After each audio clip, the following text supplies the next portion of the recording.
Good morning students. देखिए, आज करते हैं आपकी यूनिट टेस्ट से रिलेटेड। कुछ बच्चों ने लाइव क्लास में प्रॉब्लम बताई थी, पहले वो डिस्कस करते हैं। 2 या 3 प्रॉब्लम्स थी। आफ्टर दैट एक बच्चे की सर्कल की कुछ प्रॉब्लम थी, और उसके बाद जो मैं आपसे बताऊंगी वो है आपके रिवीजन क्लास के बारे में, क्योंकि आपके चैप्टर्स कंप्लीट हो चुके हैं। अब हम शुरू करेंगे हमारा रिवीजन, एंड रिवीजन हम शुरू करेंगे from that chapter which we started in lockdown first year. जो लॉकडाउन में हमने सबसे फर्स्ट चैप्टर स्टार्ट किया था, हम वहाँ से शुरू करेंगे, क्योंकि उसका रिवीजन ज़्यादा अच्छे से करना हमारे लिए बेटर रहेगा, क्योंकि वो उस टाइम पे किया हुआ है जब बच्चे इतने सीरियस नहीं थे। उसके बाद देखिए, आप लोग मुझे रोज अपनी प्रॉब्लम्स डिस्कस करेंगे। आपकी इस बुक के अलावा मैं आपको कुछ एक्सटर्नल क्वेश्चंस दूंगी, एक्स्ट्रा क्वेश्चंस दूंगी, जो आपके एग्जाम पॉइंट ऑफ व्यू से इंपॉर्टेंट होंगे। शुरुआत करते हैं यूनिट टेस्ट की प्रॉब्लम से। प्रॉब्लम्स बच्चों ने मेरे से जो यूनिट टेस्ट की पूछी थी वो थी 12, 15 एंड 17। तो यहाँ पे मैंने 12 क्वेश्चन को डिस्कस कर रखा है ताकि आपका जल्दी से काम हो जाए। 12 क्वेश्चन आपका ये था कि एक फ्रैक्शन है, उस फ्रैक्शन के बारे में आपसे कहा गया था कि जो न्यूमरेटर है फ्रैक्शन का वो डिनोमिनेटर से 3 कम है। मैंने आपको सिखा रखा है, आप ये कर लीजिए, ये है न्यूमरेटर, ये है डिनोमिनेटर, दोनों को इक्वल रख लीजिए, और फिर आपने कंडीशन अप्लाई की है। उसने कहा न्यूमरेटर जो है वो डिनोमिनेटर से 3 लेस है। कौन कम है? ये कम है, तो इसमें क्या कर दो, 3 ऐड कर दो। दूसरा तरीका, जिसके बारे में बोला गया है उससे अपोजिट वाले में कर दीजिए। न्यूमरेटर डिनोमिनेटर से 3 कम है। कौन 3 कम है? न्यूमरेटर कम है, तो उसको 3 दे दो तुम। यहां से मैंने क्या निकाल लिया, x माइनस Y is equal to -3। Use होगा तो कर लेंगे, अदरवाइज इसको मैंने इक्वेशन नंबर स्टार दे दिया। The second equation, if we add 2 in numerator, अगर आप 2 न्यूमरेटर में ऐड करते हो और 2 डिनोमिनेटर में ऐड करते हो, then the fraction you will get plus the original fraction gives us the value 29/20। बोला गया है कि अगर न्यूमरेटर और डिनोमिनेटर में दो ऐड करने पे जो फ्रैक्शन आपको मिलता है वो, और जो आपका ओरिजिनल फ्रैक्शन है, दोनों का सम, तो यू विल गेट 29/20। नए फ्रैक्शन और ओरिजिनल फ्रैक्शन का सम ये आता है। अब इस क्वेश्चन को अगर सॉल्व करने लगेंगे तो बहुत लेंथी हो जाएगा, तो मैं क्या यूज करूंगी, इस इक्वेशन का यूज करूंगी कि जहां मेरे पास y है ना, उसको मैंने रिप्लेस कर दिया किससे, x+3 से। y को x+3 से रिप्लेस करने के बाद इसको सिंप्लीफाई किया, एलसीएम ले लिया मैंने। एलसीएम लेने के बाद इसको मल्टीप्लाई कर दिया, मल्टीप्लाई करके क्रॉस मल्टीप्लाई किया है मैंने। क्रॉस मल्टीप्लाई किससे किया है, ये ऊपर इनकी मल्टीप्लाई कर दी, नीचे इन दोनों की मल्टीप्लाई कर दी, is equal to 29/20। Cross multiply करने पे मुझे ये मिला है। जब इसको मैंने सिंप्लीफाई किया तो मेरे पास एक इक्वेशन आ गई, ये 11x² - 32x - 315 is equal to 0। इसके जब मैंने फैक्टराइजेशन किए तो मुझे x के 2 फैक्टर मिले, एक मिला 77 और एक मिला 45। देख लीजिए आप, 77 और 45 की मल्टीप्लाई करेंगे तो यही आएगी जो 315 की और 11 की आएगी, और इन दोनों को अगर हम माइनस करते हैं तो मुझे क्या मिलता है, 32। अब माइनस वाले ज्यादा है तो 77 आपका माइनस करेगा, 45 आपका किसका रहेगा, प्लस का, and you will get the answer x is equal to 77 and 45 - 45। अब देखिए, फ्रैक्शन आपका नेगेटिव भी हो सकता है, ये कोई जरूरी नहीं है। जब मैंने 77 लिया तो x अगर आपका 77 है तो y कितना आ गया, 75। एक बार करके देख लेते हैं सेकंड इक्वेशन को कौन सी वैल्यू सेटिस्फाई करती है। अगर आप x में 2 ऐड कर देते हैं, क्या बन गया, 79, और y में भी 2 ऐड कर देते हैं, 77 प्लस ओरिजिनल फ्रैक्शन, ओरिजिनल क्या था, 77/75। कहता है इन दोनों का सम 29 क्या होना चाहिए, 20 होना चाहिए। इनका सम आप चेक करिएगा 29/20 आता है या नहीं। अब दूसरी वैल्यू आपको x की क्या कंसीडर करनी है, माइनस के 45। x माइनस के 45, अगर x माइनस के 45 है तो y क्या होगा, y होगा आपका माइनस का 42। ये पुट करके देखिएगा, अगर आपका कोई भी फ्रैक्शन को सेटिस्फाई करता है वही आपका क्या होगा, आंसर। तो आपका ओरिजिनल फ्रैक्शन 77/75 या फिर आपका -45/-42। अगर आप इसको देखें तो ये कैंसिल आउट हो सकता है आपका, ये वाला फ्रैक्शन आपका कैंसिल आउट हो जाएगा किससे, 3 से। 3 से ये 15 और 3 से ये हो जाएगा आपका 12, सॉरी 3 × 3 14, 15/14। अगर आप इसमें 2 ऐड करते हो तो ये बनेगा 17 और ये बनेगा 16 और ओरिजिनल है 15/14। इनका सम कितना आना चाहिए, 29/12। तो चेक करिएगा, जो वैल्यू सेटिस्फाई करती है वही आपका क्या होगी, आंसर। नेक्स्ट क्वेश्चन जो बच्चों ने पूछा है वो मेरे से पूछा गया है question number 15 of unit test. Unit test का आपका कौन सा क्वेश्चन पूछा गया है, क्वेश्चन नंबर 15। अब देखिए 15 क्वेश्चन तो बहुत बार मैंने समझाया था और इजी भी था। क्या कहा गया है कि अगर mth टर्म 1/n है और nth टर्म 1/m है तो mnth टर्म क्या होगी, या prove that mnth term is equals to 1। Simple सा क्वेश्चन था। देखिए कैसे करना है, मैंने कहा था ना जिसके ऊपर th लग जाए, mth nth an nth, तो वो होती है आपकी टर्म्स। तो mth टर्म का मतलब है am is equals to 1/n, nth term an is equals to 1/m। ये चीज आपको गिवन है, आपको ये प्रूव करना है कि am n किसके इक्वल आनी चाहिए, 1 के इक्वल आनी चाहिए। अब देखिए mth टर्म का मतलब क्या होता है, a + m - 1 × d is equals to 1/n, है ना। जनरल टर्म हमारी nth टर्म an यही तो होती है, a + n - 1 × d is equals to 1/n। दोनों इक्वेशंस को कंपेयर कर देते हैं। इसको अगर मैं इसके नीचे लिख देती हूँ तो आपके पास दो इक्वेशन आ गई ए और डी में, साइन चेंज कर दीजिए, ए से ए कैंसिल, ये आपका बन जाएगा m - 1, डी कॉमन आ जाएगा, यहाँ से आपका ये माइनस साइन है ये इस m को माइनस का कर देगा और माइनस माइनस ये किसका हो जाएगा, प्लस का, into D is equals to 1/n - 1/m। ये कैंसिल हो गया, ये बचा m - n इंटू डी। अब इसका एलशियम ले लीजिए, एलशियम कितना आएगा, mn, यहाँ n से n कैंसिल हो जाएगा, m बचेगा, यहाँ m से m कैंसिल हो जाएगा, n बचेगा। अब मैंने बताया था न्यूमरेटर हो या डिनोमिनेटर हो, अगर सेम साइन के साथ है इज इक्वल्स टू के दोनों साइड तो वो कैंसिल हो जाते हैं, m - n से m - n कैंसिल, तो d की वैल्यू आ गई आपकी 1/mn। ये d की वैल्यू उठा के आप किसी एक इक्वेशन में पुट कर दीजिए, तो वहां से आपको किसकी वैल्यू मिल जाएगी, वहां से आपको a की वैल्यू मिल जाएगी। चलिए पुट करते हैं, इसमें कर लेते हैं a + m - 1 into 1/mn is equals to 1/n। a is equals to 1/m, ये इधर जो प्लस का है उधर जाके माइनस का हो जाएगा, m - 1/mn।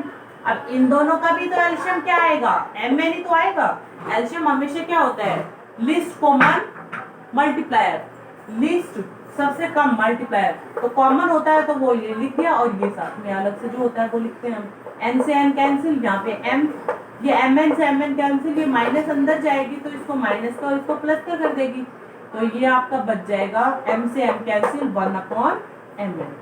तो हमें क्या मिला है, a भी आपका 1/mn है, d भी आपका 1/mn है। अब आपको a और d का यूज करके क्या फाइंड आउट करना है, amn। अब amn आपको निकालना है, amn भाई क्या है, mnth टर्म, मैंने बताया ना जो भी होता है वो यहाँ पे चेंज आता है। mth टर्म थी तो m - 1 किया था, nth टर्म थी तो m - 1 किया था, mnth टर्म है तो mn - 1 कर दो इनटू।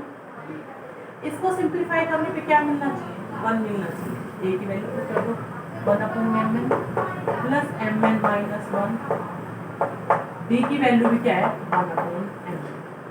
1/mn। अब देखिए ये 1/mn इसके अपॉन में भी है और इसके अपॉन में भी है, जब ये इसके अपॉन में जाएगा तो mn/mn बनेगा और इसके अपॉन में जाएगा तो 1/mn, ये प्लस का ये माइनस का कैंसिल, mn से mn कैंसिल। ये बहुत इंपॉर्टेंट क्वेश्चन है, मैं बार बार रिपीट कर चुकी हूँ, क्लास में भी आप लोगों को ही मैंने बताया हुआ है। सिंपल सा क्वेश्चन था बेटा। उसके बाद देखिए 17 क्वेश्चन। 17 की जितनी बड़ी स्टेटमेंट है क्वेश्चन उतना ही छोटा है। स्टेटमेंट क्या थी? कहता है एक पैसेंजर है ना, एक पैसेंजर है, उसके बारे में ये कहा गया है कि जब वो बोर्डिंग कर रहा था प्लेन में तो वो स्लिप हो गया और उसको इंजरी हो गई, चोट लग गई। अब उसको चोट लग गई तो उस वजह से जो प्लेन है ना वो अपने टाइम से आधे घंटे डिले हो गई। मतलब अगर उसको पहुंचना था 3 घंटे में तो वो पहुंची 3.5 घंटे में। अब डिस्टेंस जो ट्रेवल करनी थी वो 1500 किलोमीटर की डिस्टेंस ट्रेवल करनी थी। अब 1500 किलोमीटर की डिस्टेंस ट्रेवल करने के लिए जो टाइम डिले हुआ है उसको मर्ज करने के लिए या उसको अपना बचाने के लिए उन्होंने जो स्पीड है ना प्लेन की वो बढ़ा दी 250 किलोमीटर पर आवर। देखिए ये आपकी एक प्लेन है, ठीक है, आपकी क्या है, प्लेन है। प्लेन में एक बंदा क्या हो गया, इंजर हो गया, चोट लग गई।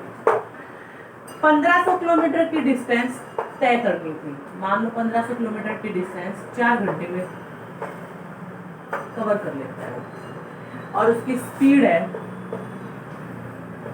200 किलोमीटर पर आवर। इस स्पीड से इतने डिस्टेंस इतने घंटे में पूरी कर लेता है। लेकिन इस बंदे को चोट लग गई तो इसको क्लिनिक लेके गए, इसकी पट्टी वट्टी करवाई और इस चक्कर में जो टाइम है ना वो आधे घंटे डिले हो गया। मतलब जो ट्रेन 11 बजे चलनी थी अब वो जो प्लेन 11 बजे आपकी उड़नी थी वो आप 11:30 बजे उड़ी है। डिस्टेंस वही है, टाइम भी इतना ही कवर करवाना है, लेकिन ये चीज करवाने के लिए इस स्पीड से तो पहुंचा नहीं जाएगा क्योंकि ऑलरेडी हम आधे घंटे डिले हो गए। तो इस स्पीड में उसने कितने का इंक्रीमेंट कर दिया, 50 का। अब स्पीड उसने कितनी कर दी, 250 की कर दी। आपको उसकी ओरिजिनल स्पीड बतानी है, ये तो उसकी बढ़ी हुई स्पीड है, आपको ओरिजिनल स्पीड बतानी है। मेरा क्वेश्चन शायद आप लोगों को समझ में आ गया होगा। मान लेते हैं let original speed is equal to x kilometre per hour. Distance कितनी है, 1500। तो टाइम कितना लेगी, टाइम कितना लेगी, टाइम का फॉर्मूला क्या होता है, speed upon distance, sorry distance upon speed. Distance कितनी कवर करनी थी, 1500 किलोमीटर की, किस स्पीड से कर रहा है, x किलोमीटर स्पीड से कर रहा है। तो अब जो चेंज आया वो देखते हैं, चेंज क्या आया। अब देखिए ये टाइम था आपका पहले वाला, when speed is increased by 250। Speed को कितने से इंक्रीज कर दिया, 250 से। देन तब टाइम क्या होगा, तब आपका टाइम क्या होगा, डिस्टेंस तो सेम रहेगी, स्पीड में इंक्रीमेंट कर दिया 250 का।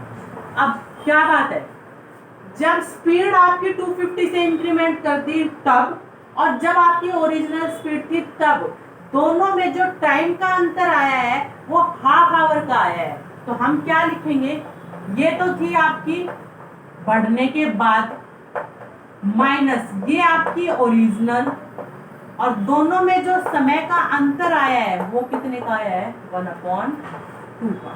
कितने का आया, 1/2 का। इस इक्वेशन को सॉल्व करिए, x की वैल्यू निकाल लीजिए, वही आपकी क्या होगी, ओरिजिनल स्पीड होगी। समझ में आ गया होगा मेरे ख्याल से। क्वेश्चन जितना बड़ा दिखता है उतना होता नहीं है, आप उसको थोड़ा सा ध्यान से समझोगे तो बहुत आसान लगेगा। इतनी बड़ी स्टेटमेंट को देख के डरने की जरूरत बिल्कुल भी नहीं है। अब देखिए एक बच्चे ने पूछा है सर्कल के चैप्टर से, मैं आपको बता देती हूँ, आपके लिए भी हेल्पफुल हो जाएगा। क्वेश्चन नंबर है आपका फ्रॉम द चैप्टर सर्कल,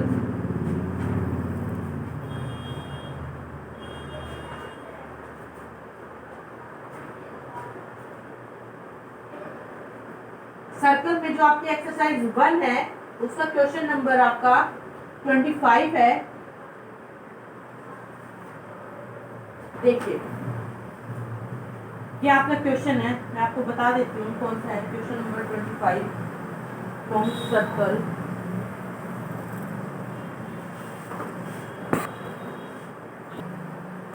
ये क्वेश्चन है आपका। अब देखिए आपको क्या गिवन है,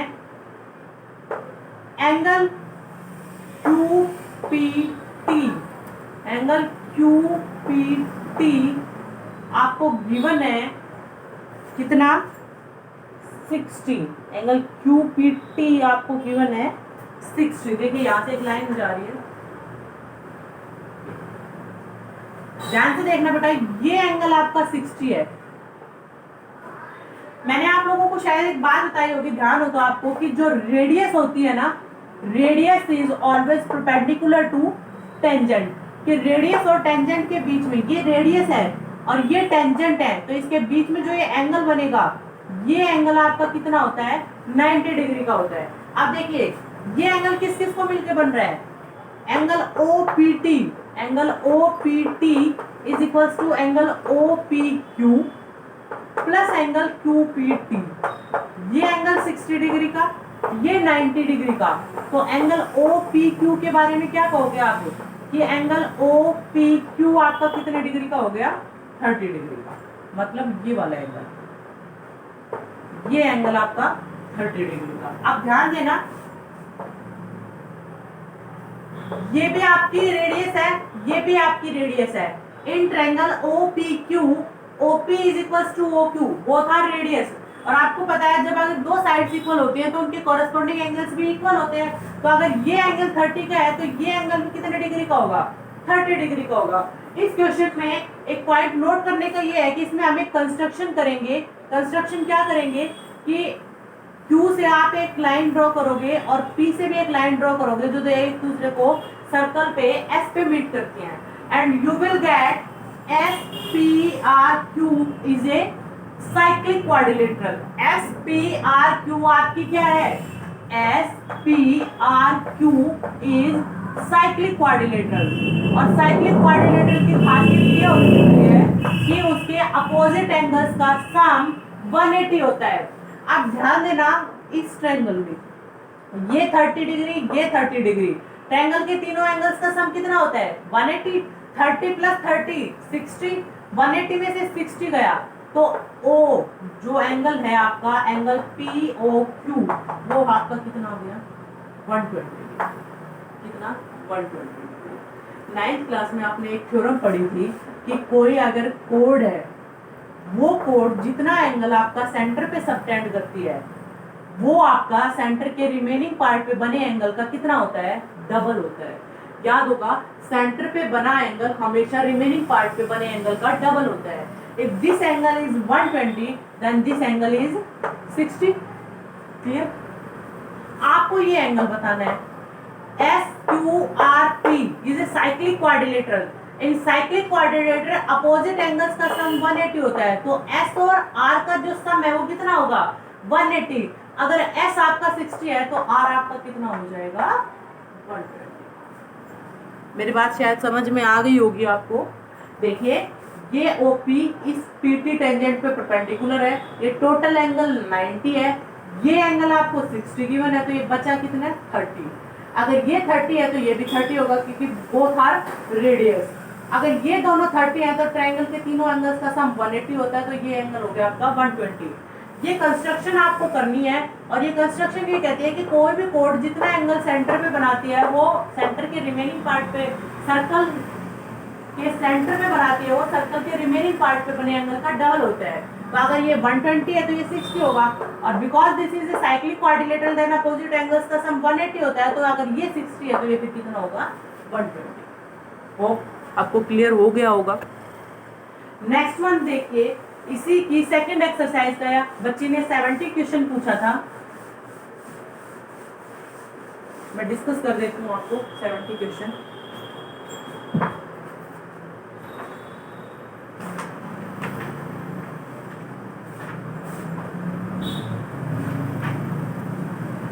70 क्वेश्चन देखिए क्या है, मैं आपको डायग्राम बना के दिखा रही हूँ। ये सर्कल है, ये टेंजेंट है और ये कोड है,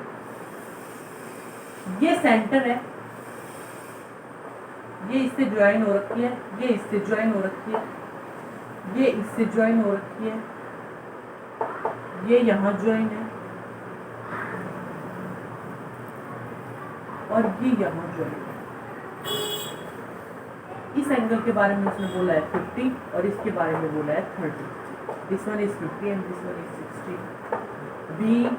BACT and you have to find out this angle and this one is O। Next video में मैं आपसे डिस्कस कर दूंगी पोलिनोमियल के उस इम्पोर्टेंट बात के बारे में जो आज लाइव क्लास में डिस्कस हुई थी। अभी वीडियो बेटा लंबी हो जाएगी तो अभी नहीं बता पाऊंगी, अभी इस क्वेश्चन को करते हैं। आपको एंगल BOA फाइंड आउट, ध्यान देना मेरी बात पे। देखिए ये आपकी एक ट्रायंगल है ACT, ये एंगल 50 है, ये 30 है, तो ऑब्वियसली ये एंगल कितना होगा 100 हो जाएगा, क्योंकि ट्रायंगल के तीनों एंगल्स का सम 180 होते हैं। अब ये भी रेडियस है, फिर ये भी रेडियस है, दोनों ही रेडियस है। अगर ये दोनों इक्वल है तो इनके कॉरस्पॉन्डिंग एंगल्स इक्वल होंगे ना, तो ये एंगल आपका इसके इक्वल होगा। ये आपकी रेडियस है, ये आपकी टेंजेंट है, और रेडियस और टेंजेंट के बीच में जो एंगल होता है वो कितने डिग्री का होता है 90 डिग्री का। 90 में से ये 50 है तो ये बचा हुआ कितने का है 40 डिग्री का। If this one is 40 then this one is also 40 because this two are radius. अब ये अपनी एक ट्रायंगल है AOC, ये एंगल 40 40 कितने हो गए 80, तो ये एंगल आपका कितना बच गया 100। और आप सबको पता है ये लीनियर पेयर है, अगर ये एंगल 100 है तो ये बचा हुआ एंगल आपका कितना हो जाएगा। ऐसे कर लीजिए। दूसरी तरीका क्या है, ये आपकी एक लाइन है, ये आपका एक लीनियर पेयर बनता है तीन एंगल्स को मिला के 100 + 40 140, तो ये बचा हुआ कितना है 40। And because these two are also radius, if this one 40 this one 40 then this one is also 40 40 40 80, तो ये कितना है आपका 100। ये आपकी सेम नहीं होंगी एक ही लाइन पे, इसीलिए इसका आंसर ये नहीं आएगा 100 आएगा। Answer is 100। मेरी बात आपको शायद समझ में आ गई होगी। आपको क्या करना है, सबसे पहले आपको क्या गिवन था ACT गिवन था और CTA गिवन था, दो एंगल्स आपको गिवन थे। हाँ जी, सेकंड ऑप्शन आपका सही है 100। इसके बारे में मुझे पता था ये 50 है, ये 30 है, तो ये 100 हो गया। ये टेंजेंट के साथ 90 डिग्री का सबटेंड करती है रेडियस, तो ये 40 हो गया। ये आपकी रेडियस है, ये भी रेडियस है, तो ये दोनों 40 हो गए। अगर ये दोनों 40 है तो ये बचा हुआ एंगल 100 हो गया। इसको यहीं पे छोड़ देते हैं। अब मुझे यहाँ पे दो एंगल मिल गए और ये एक लाइन होती है, लीनियर पेयर ऑफ एंगल्स का सम 180 होता है, तो ये हो गया 140, तो बचा हुआ ये कितना है 40। अब ये और ये दोनों रेडियस है, तो ये भी 40, और तो ये बच गया एंगल BOA कितनी डिग्री का 100। अगली वीडियो में हम अपना रिवीजन स्टार्ट करेंगे। उससे पहले मैं आपको कुछ पोलिनोमियल से रिलेटेड डिस्कस करूंगी बात, and after that we will start our revision from tomorrow. Thank you.